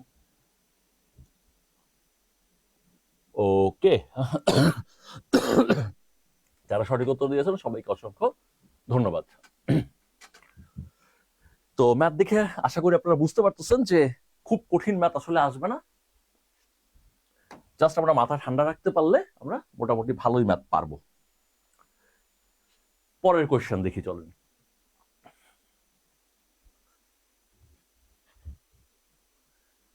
পরের কোয়েশ্চেনটা হচ্ছে if the salary of an employee, একজন এমপ্লয়ি বা কর্মচারীর স্যালারি ইজ রিডিউসড বাই 10%, এক কর্মচারীর স্যালারি 10% কমে গেছে, কেন? ফর হিজ লেট অ্যাটেন্ডেন্স, ও লেট করে আসে, উপস্থিত লেট করে, সেই জন্য ওর স্যালারি 10% কমে গেছে। And then increased by 10% as a pardon, ও ক্ষমা টমা চাইছে, বললো আচ্ছা ঠিক আছে তোমার স্যালারি 10% কমাই ফেলছিলাম, তুমি মাফ চাইছো, তোমার স্যালারি আবার 10% বাড়ায় দিলাম। এখন প্রশ্ন হচ্ছে how much does he lose, তারপরেও তার লস হবে, 10% কমে গেছে, এখন আবার 10% বেড়ে যাবে, তাহলে স্টিল এই বেটা কত পার্সেন্ট লস করবে? হ্যাঁ, মাসুদের কাছ থেকে আমরা উত্তর পেয়ে গেছি। এটা আমাদের আসলে করতে করতে মুখস্থ হয়ে গেছে, আমরা দেখি বলে ফেলতে পারি যে আলটিমেটলি কি হবে। আর ফর্মুলা হচ্ছে a plus B plus AB/100%। কোনো একটা জিনিস একবার বাড়ছে আরেকবার কমছে, অথবা দুইবারই বাড়ছে অথবা দুইবারই কমছে, কিন্তু একটা জিনিস, তখন ওভারঅল কি পরিমাণ চেঞ্জ হয়েছে সেটা আমরা এই ফর্মুলা দিয়ে করতে পারি। একটা জিনিসের যদি দুইবার পরিবর্তন হয়, একই জিনিস দুইবার পার্সেন্টেজে পরিবর্তন হয়েছে, তখন এই ফর্মুলা। তারপর ধরেন একটাই জিনিস, ধরেন একটা বর্গক্ষেত্র, অথবা একটা আয়তক্ষেত্র অথবা একটা রম্বাস, তার দৈর্ঘ্য পরিবর্তন করছেন কিছু পার্সেন্ট, প্রস্থ পরিবর্তন কিছু করছেন কিছু পার্সেন্ট, এই ফর্মুলাই হবে। এক জিনিসের দুইবার পরিবর্তন হলে এই ফর্মুলা পার্সেন্টেজে। তাহলে আমরা দেখতে পাচ্ছি প্রথমে 10% রিডিউস হয়েছে। 10% রিডিউস হয়েছে মানে কি, -10, কমলে মাইনাস বসাবো, বাড়লে প্লাস বসাবো। পরে আবার বেতন 10% বাড়াইছেন, তার মানে বি হলো +10। এরপরে সূত্রের প্লাস, প্রথমে 10% কমাইছেন, পরে 10% বাড়াইছেন, কমাইলে -10, বাড়লে +10, ডিভাইডেড বাই সূত্রের 100। এই হচ্ছে ওভারঅল পার্সেন্ট। এখান থেকে আমরা দেখতে পাচ্ছি +10 -10 শেষ, এখানে 0 0 কাটা, 0 0 কাটা, তাহলে -1% থাকে। যেহেতু মাইনাস আছে তার মানে কমে যাওয়া, তার মানে বেটা আসলে 1% লস খায় গেছে। তো এই ফর্মুলা আসলে পার্সেন্টেজের জন্য প্রযোজ্য, প্রফিট এন্ড লসের জন্য প্রযোজ্য, তারপর জ্যামিতিতে আমাদের প্রযোজ্য হবে। কখনো বলে যে দৈর্ঘ্য 10% বেড়ে গেছে, প্রস্থ 5% কমে গেছে কোন একটা সামান্তরিকের, তাহলে তার ক্ষেত্রফলে কত পার্সেন্ট পরিবর্তন হচ্ছে, এই ফর্মুলা দিয়ে দিব। অনেক সময় বলবে কোন একটা পণ্যের 10% দাম বেড়ে গেল, পরবর্তীতে 20% দাম কমে গেল, তাহলে সামগ্রিকভাবে কত পার্সেন্ট মূল্যে পরিবর্তন আসলো। আমরা জাস্ট এই ফর্মুলাটা ইউজ করে ফেলবো। রিয়াদের উত্তর সঠিক, জুয়ের উত্তর সঠিক, খাদিজার উত্তর সঠিক, তারপর হচ্ছে সাবরিনার উত্তর সঠিক, রাফির উত্তর সঠিক, মনির উত্তর সঠিক, আসিফের উত্তর সঠিক, সামিয়ার উত্তর সঠিক, মারিয়ামের উত্তর সঠিক, লিন্তার উত্তর সঠিক, আরমানের উত্তর সঠিক, রাহাতের উত্তর সঠিক। যারা উত্তর দিয়েছেন সবাইকে অসংখ্য ধন্যবাদ। চলেন আমরা পরের ম্যাথটা দেখি।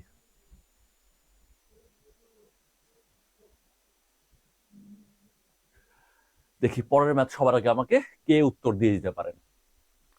কোশ্চেন হচ্ছে 35% অফ নাবিলাস ইনকাম, নাবিলার আয়ের 35% ইজ ইকুয়াল টু, নাবিলার ইনকামের 35% সমান হবে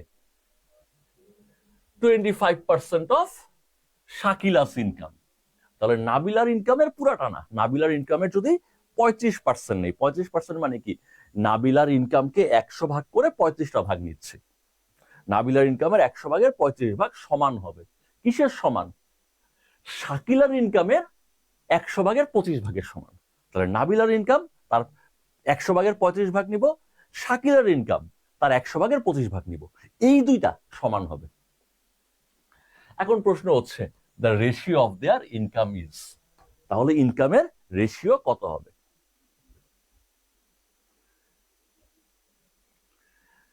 ওকে, তাহলে তাদের ইনকামের রেশিও কত হবে, এই হলো প্রশ্ন।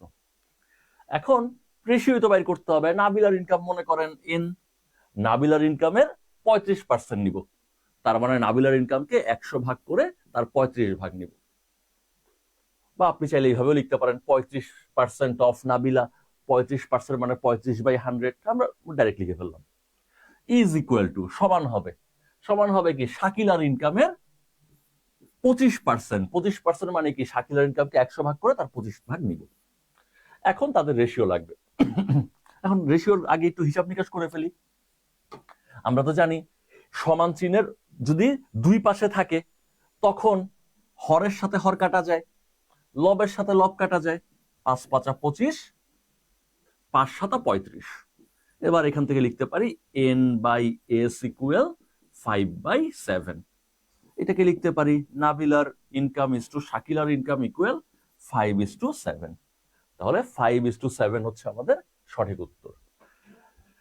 দেখি সবার আগে কে সঠিক উত্তর দিয়েছেন তাকে খুঁজে বের করি। অনেকেই সঠিক উত্তর দিয়ে ফেলছেন অলরেডি।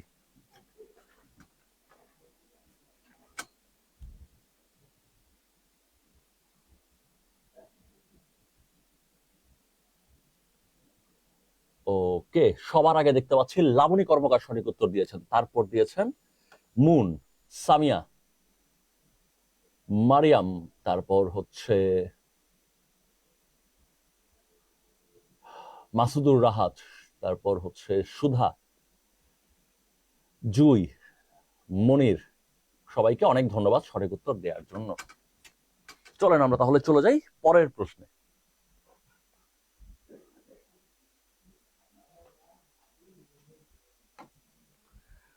পরের প্রশ্ন হচ্ছে, এ ম্যান, এক ব্যক্তি, spend half of his money, ওর টাকার অর্ধেক সে ব্যয় করছে, and then lost 1/4 of the remainder। তাহলে দেখেন সে তার যা টাকা ছিল তার অর্ধেক খরচ করে ফেলছে, এরপর রিমেইনিং যা ছিল বাকিটার 1/4, 4/1 সে হারায় ফেলছে। এরপরে হি ওয়াজ লেফট উইথ 3600 টাকা। এই খরচ এবং হারানোর পরে ওই ব্যাটার পকেটে থাকে 3600 টাকা। এখন প্রশ্ন হচ্ছে, how much did he start with? তাহলে শুরুতে ওর কত টাকা ছিল? দেখি এটার উত্তর সবার আগে কি করতে পারে। খুবই সহজ। আপনাদের কাছে কেমন লাগতেছে ইসলামী ব্যাংকের কোয়েশ্চেন? আমার ধারণা সহজ লাগার কথা, কোয়েশ্চেন কম্পারেটিভলি অনেক সহজ করে। ওকে, চলেন দেখি আমরা সলভ করে দেখি। ব্যাটা স্টার্ট করছে ধরেন এক্স টাকা দিয়ে, ওই এক্স টাকা দিয়ে স্টার্ট করছে। ওকে, তাহলে স্টার্ট করছে ধরলাম এক্স টাকা দিয়ে। তাহলে ব্যাটা খরচ করছে কতটুকু? Spent x/2। তাহলে রিমাইন্ডার কতটুকু? রিমেইনিং থাকে x/2, তো খরচ করে ফেলছে, তাহলে বাকি থাকে আরো x/2। এই বাকিটার 1/4 বাটা হারায় ফেলছে, তাহলে লস্ট কতটুকু? এই জায়গায় কিন্তু আমাদের ভুল হয়ে যায়, আমরা খেয়াল রাখবো। দেন লস্ট, হারাইছে 1/4, 4/1 হারাইছে। ঘটনা সত্য। কার 4/1? সমগ্র টাকার 4/1 না, 1/4। কিসের 1/4? দা রিমাইন্ডার, যতটুকু বাকি থাকে সেটার 1/4। তাহলে বাকি থাকে কতটুকু? আগে ছিল টোটাল ছিল এক্স, খরচ করে ফেলছে x/2, তাহলে বাকি থাকে বাকি x/2। এই 1/4 অফ বাকিটা মানে x/2, তার মানে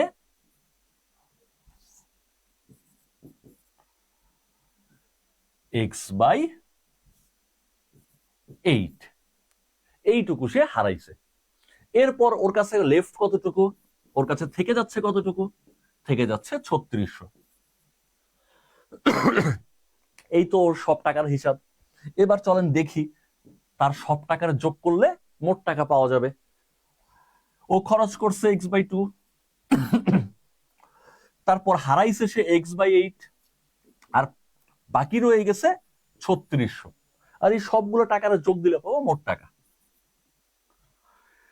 তাহলে আমরা এখান থেকে পেয়ে যাচ্ছি 3600 equal x minus x/2 minus x/8। এবার একটা ছোট হিসাব নিকাশ করে দেই। 3600 ইকুয়াল লসাগু হচ্ছে 8, 8x minus 4x minus x।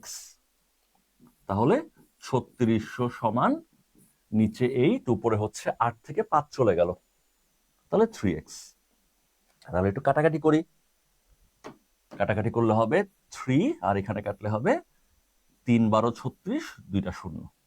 তাহলে আমরা পাচ্ছি 8 12 96, 2টা 0, এই হচ্ছে x।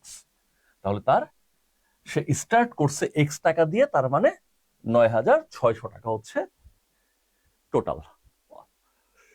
ও 9600 টাকা অনেকেই বলে ফেলেছেন, সবাইকে অসংখ্য ধন্যবাদ। দেখি সবার আগে কি উত্তর দিয়েছে, তাকে খুঁজে বের করি।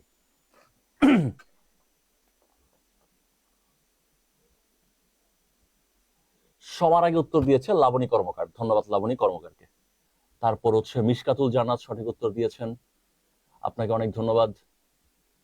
এরপর হচ্ছে সাবরিনা সঠিক উত্তর দিয়েছেন, জাসিরুল সঠিক উত্তর দিয়েছেন, সামিয়া সঠিক উত্তর দিয়েছেন, মরিয়ম সঠিক উত্তর দিয়েছেন, ফারহাদ জেবিন সঠিক উত্তর দিয়েছেন। ধন্যবাদ আপনাদের সবাইকে সঠিক উত্তর দেওয়ার জন্য। খাদিজা সঠিক উত্তর দিয়েছেন। চলুন আমরা পরের ম্যাথে চলে যাই।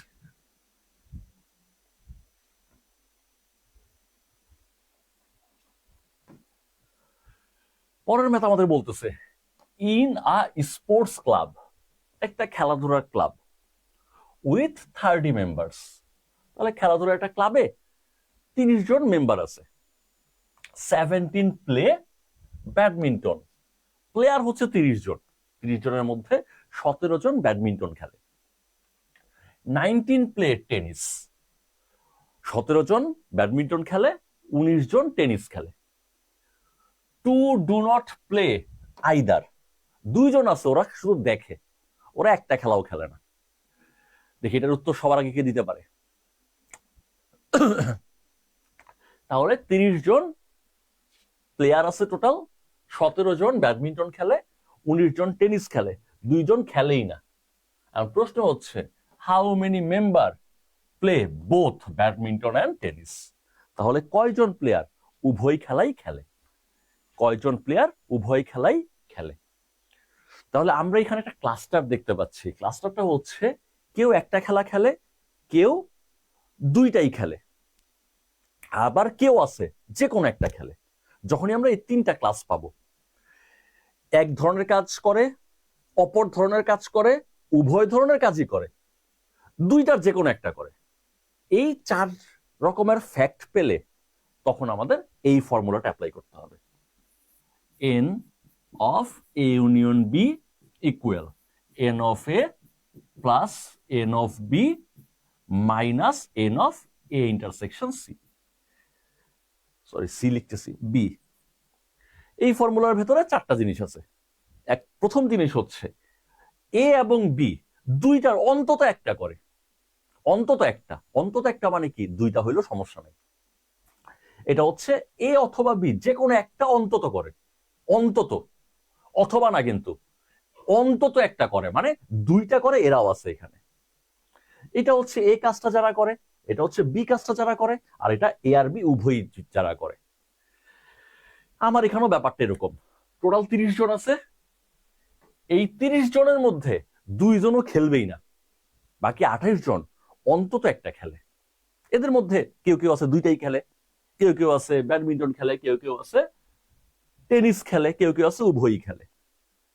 তাহলে 28 জন, এটা হচ্ছে এ অথবা বি, এই দুইটার অন্তত একটা করে, দুইটাও করে, এই হলো টোটাল 28 জন। এর মাঝে প্রথম কাজটা কি, ব্যাডমিন্টন খেলা, এটা করে 17 জন। দ্বিতীয় কাজটা হচ্ছে টেনিস খেলা, এটা করে 19 জন, মাইনাস দুইটাই কয়জনে খেলে, এটা তো আমরা জানি না, এটাই বের করা আমার target.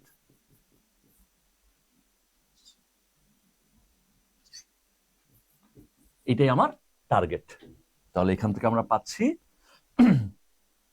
N of A intersection B, মানে উভয়ই খেলে। 17 আর 19 এদের যোগফল হচ্ছে 6, 3 মাইনাস 28, তাহলে আসবে হচ্ছে 8।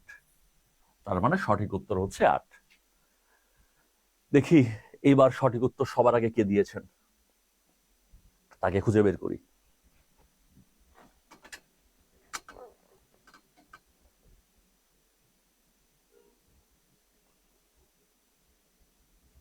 এবারও সঠিক উত্তর দিয়েছেন লাবণী কর্মকার, আপনাকে অসংখ্য ধন্যবাদ। তারপর দিয়েছেন সাব্বিরা মমতাজ সুধা, এরপর মনির হোসেন সোহেল, এরপর হচ্ছে জাহিদুল আলম, মরিয়ম ইসলাম, জুই ইসলাম, ফারহা জেবিন লিন্টা, তারপরে হচ্ছে আসিফ মাহমুদ মুন, সামিয়া ইসলাম, খাদিজা আক্তার, মিশকাতুল জান্নাত, তারপরে হচ্ছে জাকারিয়া ইসলাম।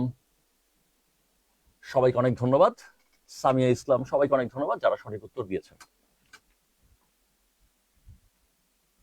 চলুন আমরা চলে যাই পরের ম্যাথে। পরের ম্যাথটা বলছে 6 পিপল, 6 জন মানুষ meet for a business lunch. 6 জন মানুষ এটা বিজনেস লাঞ্চে বসেছে।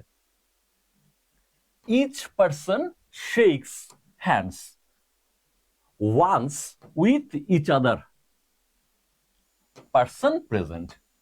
6 জন মানুষ লাঞ্চে গেছে, এরা সবাই সবার সাথে হ্যান্ডশেক করছে, সবাই সবার সাথে হ্যান্ডশেক করছে। How many handshakes take place. তাহলে কয়টা হ্যান্ডশেক টেক প্লেস হচ্ছে।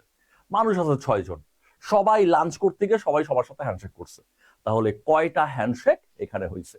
দেখি কে সবার আগে উত্তর দিতে পারেন। কে সবার আগে উত্তর দিতে পারেন? এখানে আমার কাছে মানুষ আছে 6টা, সবাই সবার সাথে হ্যান্ডশেক করবে, প্রতিটা হ্যান্ডশেকের জন্য 2জন লাগবে। তো ধরেন এ আর বি হ্যান্ডশেক করতেছে, এখানে যে হ্যান্ডশেকটা হচ্ছে বি আর এ যদি হ্যান্ডশেক করে একই হ্যান্ডশেক হবে, তার মানে A B R B A same জিনিস। তো যখন A B R B A same জিনিস, অর্থাৎ সিকোয়েন্স চেঞ্জ করলে ব্যাপারটা সেম থাকে, তখন আমাদের অঙ্কটা হয় কম্বিনেশনের। আর সিকোয়েন্স চেঞ্জ করলে যদি ব্যাপারটা ভিন্ন হয়, তখন অঙ্কটা হয় পারমুটেশনের। এখন আমার কাছে চয়েস আছে 6জন, এখান থেকে আমি 2জনকে নিব হ্যান্ডশেক করানোর জন্য। এই 6টা চয়েস থেকে 2টা চয়েস যতভাবে নিতে পারবো ততগুলো হ্যান্ডশেক হবে, এবং যেই 2টাকে নিব তাদের সিকোয়েন্স চেঞ্জ করলে ব্যাপারটা সেম, তাই কম্বিনেশন। এখন এটা হিসাব করাই হচ্ছে আমাদের কাজ। হিসাব কিভাবে করব? খুবই সহজ। এখানে 6 আছে, তাই উপরটা লেখা শুরু করতে হবে 6 থেকে। এরপর এক করে কমায় কমায় লিখতে থাকবো। এরকম কয়বার লিখবো? নিচের সংখ্যাটা 2, তার মানে এক করে কমিয়ে কমিয়ে 2বার লিখবো। 6 লিখলাম, 6 থেকে 1 কমলে 5। এরকম 2টা সংখ্যা লিখবো, কারণ নিচের সংখ্যাটা 2। আর নিচে লিখবো 2 থেকে শুরু করব, কমাতে কমাতে 1 পর্যন্ত যাব। 2 থেকে শুরু করলে ইমিডিয়েটলি 1-এ চলে যায়। এবার জাস্ট কাটাকাটি করা আমাদের কাজ। 2 3 2 6 3 5 15, তার মানে টোটাল হ্যান্ডশেক হবে মাত্র 15টা। এবং 15টা হ্যান্ডশেক আপনারা উত্তর দিয়ে দিয়েছেন। দেখিস আবার খুঁজে বের করি সবার আগে কে দিয়েছেন সঠিক উত্তর।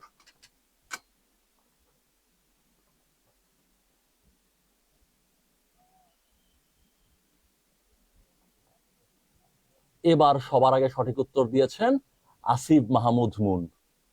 আসিফকে ধন্যবাদ। তারপর হচ্ছে সাবরিনা সঠিক উত্তর দিয়েছেন, রাহাত সঠিক উত্তর দিয়েছেন, মনির সঠিক উত্তর দিয়েছেন, জাহিদ সঠিক উত্তর দিয়েছেন, সামিয়া সঠিক উত্তর দিয়েছেন, মরিয়ম সঠিক উত্তর দিয়েছেন, জুই সঠিক উত্তর দিয়েছেন, লাবণী, সবাইকে ধন্যবাদ। আহসান হাবিব সঠিক উত্তর দিয়েছেন। সবাইকে অসংখ্য ধন্যবাদ সঠিক উত্তর দেওয়ার জন্য।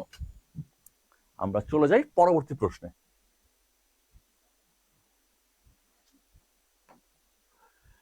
তো এটা সিম্পল একটা ইকুয়েশন, আমাদেরকে সলভ করতে বলছে সূচকের ইকুয়েশন। চলেন আমরা সলভ করে ফেলি। 2x পাওয়ার -1 তার উপরে স্কোয়ার, এরপরে ভাগ x টু দি পাওয়ার -5। তো এই সূচকের সমীকরণটা সলভ করতে হবে, সলভ করে একটা পার্ট বানাতে হবে। তাহলে কি দাঁড়াচ্ছে এখানে? 2, এই x এর পাওয়ার -1, x এর পাওয়ার -1 হওয়ার অর্থ হচ্ছে, হওয়ার কোনো অর্থ নাই, x এর পাওয়ার -1। এখন আমি লবের জিনিসকে যদি হরে নিতে চাই, পাওয়ারটা মাইনাস হয়ে যাবে। লবের জিনিসকে হরে নিতে চাইলে পাওয়ার মাইনাস হবে, হরের কোনো জিনিসকে লবে নিতে চাইলেও পাওয়ার মাইনাস হবে। এখানে দেখেন x এর পাওয়ার -1, ব্যাপারটা আছে লবে, কিন্তু আমি চাই তাকে হরে নিতে। তাহলে -1 কে আবার মাইনাস করব, +1 হয়ে যাবে, তার উপর square divided by x to the power -5। ব্যাপারটা লবে আছে, কিন্তু ওই পাওয়ার মাইনাস আমার একটু অস্বস্তির কারণ, তাই আমি কি করলাম, ওই যে পাওয়ার -5 লবে আছে, ওকে আমি হরে নিয়ে যাই। হরে নিয়ে গেলে হয়ে গেল 1/x টু দি পাওয়ার 5। -5 আবার মাইনাস হইল, প্লাস হয়ে গেল। তারপর এখান থেকে আমরা পাবো 4 ডিভাইডেড বাই x স্কোয়ার। আর এই ডিভিশনকে যদি মাল্টিপ্লিকেশন আকারে লিখি, তাহলে লব হর হয়ে যাবে, হর লব হয়ে যাবে। লব ছিল 1, চলে যাবে হরে, হর ছিল x পাওয়ার 5, চলে যাবে লবে। ভাগকে যদি গুণ লিখি, এরপর 4 আছে থাকুক, x টু দি পাওয়ার 5 আর x স্কোয়ার ভাগ আকারে আছে, তাহলে x টু দি পাওয়ার 5 এখানে 5 আছে, আর নিচে যে 2 আছে এটা বিয়োগ হয়ে যাবে। ভাগ করতে গেলে সেম বেস হইলে পাওয়ারগুলা বিয়োগ হয়, পাওয়ারগুলা বিয়োগ করে দিলাম, তাহলে এখান থেকে আসছে 4x³। তার মানে অপশন ডি হচ্ছে সঠিক উত্তর।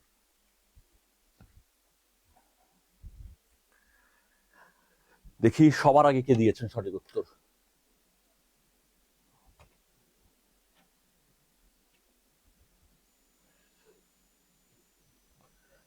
আবারও লাবণী সবার আগে সঠিক উত্তর দিয়েছেন। এছাড়া রাহাত সঠিক উত্তর দিয়েছেন, জাহিদ সঠিক উত্তর দিয়েছেন, সামিয়া সঠিক উত্তর দিয়েছেন, মুন সঠিক উত্তর দিয়েছেন, জুই সঠিক উত্তর দিয়েছেন, যারা সঠিক উত্তর দিয়েছেন সবাইকে অসংখ্য ধন্যবাদ। মিশকাতুল জান্নাত সঠিক উত্তর দিয়েছেন, সোহেল সঠিক উত্তর দিয়েছেন। সবাইকে অসংখ্য ধন্যবাদ।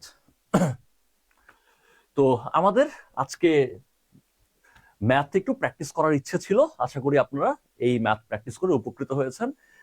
তারপর হচ্ছে বিগত পরীক্ষায় প্রশ্ন কেমন হচ্ছে এটা সম্পর্কে আইডিয়া পেয়েছেন। কোয়েশ্চেন আইবিএ করুক বা এফবিএস করুক বা যারাই করুক, যেই প্রতিষ্ঠানের কোয়েশ্চেন তাদের প্রিভিয়াস কোয়েশ্চেন দেখলে আপনারা সেই প্রতিষ্ঠান আসলে সেই প্রতিষ্ঠানের চাওয়া সম্পর্কে একটা আইডিয়া পাবেন। তো প্রশ্ন যদি আইবিএ করে থাকে তখন কিন্তু আসলে ইসলামী ব্যাংকের এক রকমের চাওয়া থাকে যে এই ডিফিকাল্টি লেভেলের কোয়েশ্চেন হবে। তো তাদের চাওয়ার উপরে ভিত্তি করে আইবিএ তাদের কোয়েশ্চেন টিউনিংটা করে থাকে। সেই জন্য আমরা বিগত ইসলামী ব্যাংকের 2টা পরীক্ষার কোয়েশ্চেন নিয়ে ট্রাই করলাম। যদি কোনো কারণে কোয়েশ্চেন খুব সহজ হয় এবং বাংলায় হয়, সেজন্য আমরা ফিল্ড অফিসারের কয়েকটা বাংলা কোয়েশ্চেন করলাম। এরপর কোয়েশ্চেন যদি ইংলিশে হয় তার জন্য আমরা প্রবেশনারি অফিসারের কিছু ইংরেজি কোয়েশ্চেনও সলভ করলাম। তো এই ছিল মোটামুটি। তো এখন আপনারা পরীক্ষার খুব বেশি দিন সময় নাই, আপনারা একটু বাসায় বসে প্র্যাকটিস করেন। মোটামুটি আপনারা যারা প্রস্তুতি নিচ্ছেন, অনেকের প্রস্তুতি আমরা দেখলাম যে অনেক ভালো। আপনারা জাস্ট প্রস্তুতিটাকে বুস্ট করেন, আশা করি ভালো কিছুই হবে। তো যারা ক্লাসে যুক্ত ছিলেন সবাইকে অসংখ্য ধন্যবাদ। আপনাদের পরবর্তী কোনো ক্লাসে যদি আকাঙ্ক্ষা থাকে, কোনো টপিকের উপরে যদি ক্লাসের স্পেসিফিক চয়েস থাকে, সেটা আমাদেরকে কমেন্টে জানাতে পারেন। ক্লাস কেমন লাগলো সেটাও কমেন্টে জানাতে পারেন। আপনাদের কমেন্ট আমাদেরকে ইন্সপায়ার্ড করে, ভালো কমেন্টগুলো আমাদেরকে আরো ভালো ক্লাস নিতে ইন্সপায়ার্ড করে। এবং আপনাদের যেই মন্তব্যগুলো থাকে যে আমরা ক্লাসটাকে আরো কিভাবে প্রাণবন্ত করতে পারবো, আরো কি করে সুন্দর করতে পারবো, সেই কমেন্টও আমাদের ভবিষ্যতে নিজেদেরকে প্রিপেয়ার করতে অনুপ্রাণিত করে। তো যারা যুক্ত ছিলেন সবাইকে ধন্যবাদ। সবাই আমাদেরকে কমেন্ট করে জানাতে পারেন যে আপনাদের ক্লাসটা কেমন লাগলো, আমাদের উন্নতি করার জায়গাগুলো বলতে পারেন, এবং আপনাদের ভালো লাগা মন্দ লাগা সেগুলো কমেন্টে জানাতে পারেন। সবাইকে অনেক ধন্যবাদ। আশা করি নেক্সট ক্লাসে আবার দেখা হবে।